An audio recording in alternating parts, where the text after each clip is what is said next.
Hey guys, welcome back. This is a new iFlight Chimera7 7-inch long-range frame which supports the DJI Air unit as well as an analog video system. In this video we are going to take a look at the Chimera7 frame kit, and we are also going to compare it with my other 7-inch iFlight frames and quadcopter builds.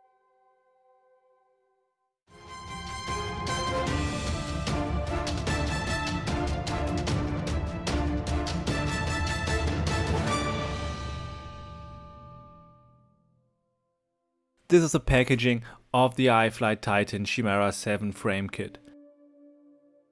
It contains a detailed frame assembly guide, the carbon parts, battery foam pads, screws and standoffs, an extended 20 cm Vista cable, LiPo straps, motor wire protective tubes, and 3D printed TPU parts. Now we take a closer look at all frame parts. Here we have the two bottom carbon plates and even LiPo foam pads for the bottom plate. We also get the DJI Air unit bracket. Here is the top plate and the top LiPo foam pad. Here you also can see the back and front 6mm carbon arms, the camera mount, followed by the motor wire protective tubes for each carbon arm. And here we have the TPU arm guards and the TPU receiver and video antenna mount for the DJI HD system, as well as a TPU mount for an analog video antenna. Now we take a closer look at the final assembled iFlight Chimera 7-inch frame. At the first sight it looks pretty robust and massive, and it's actually pretty heavy compared to other 7-inch frames with a frame weight of more than 230 grams. With all TPU parts, it even weighs 250 grams. The frame offers plenty of space for mounting the hardware, and it offers different options for mounting an additional GPS module and an horizontal or vertical T antenna. The FPV camera is probably well protected in the carbon camera housing, and we probably won't get any props in the field of view. In the center of the frame we have the 30x30mm ESC and FC stack mount, but we can also use 20x20mm stacks at the center and even at the back of the frame. The back of the frame offers to mount a camera or video transmitter stack alternative to the DJI Air unit bracket. I'm pretty happy about the TPU parts for mounting a GPS module and a horizontal as well as a vertical T antenna. That's pretty important on a real long-range quad in my opinion.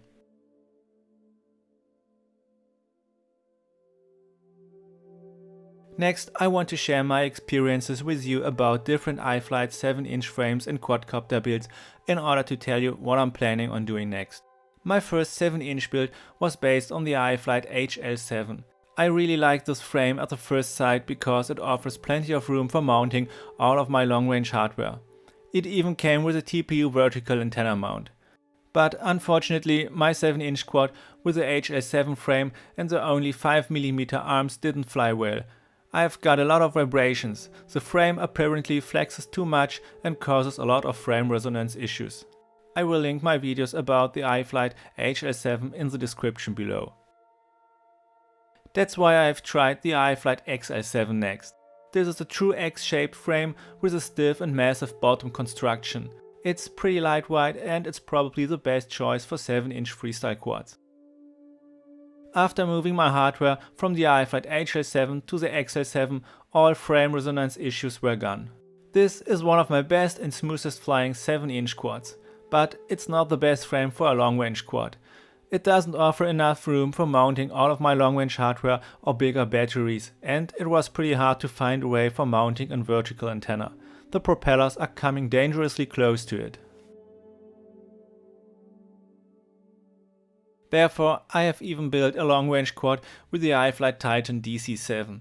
This is a dead cat shaped frame that looks pretty similar to the iFlight Chimera7 at the first sight.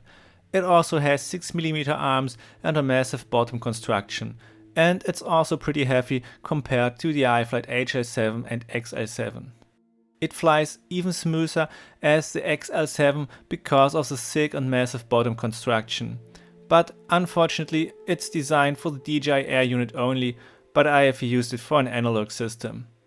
It also didn't come with a vertical antenna mount, so I had to find a solution for mounting a vertical antenna with cable ties. Finally, the iFlight Chimera7 combines a lot of the advantages of the other 7-inch frames in my opinion, like the space for mounting different hardware, the ability for using a HD or analog video system, a massive bottom construction and 6mm arms for a smooth flight performance, and a horizontal and vertical antenna mount, and plenty of space for mounting big batteries on top or even under the frame, with the only disadvantage of the extra weight. But the extra weight could be a serious disadvantage. This quad is recommended to use it with a 5 or 6S battery. I think I will use it with the hardware of my iFlight Titan DC7 in order to do my first test flights with a 4S battery focused on long range cruising. What's your opinion about the iFlight Chimera 7-inch long range frame? And what would you like to see on my first test flight with it? Tell me your thoughts in the comments below. Thank you for watching and see you next time.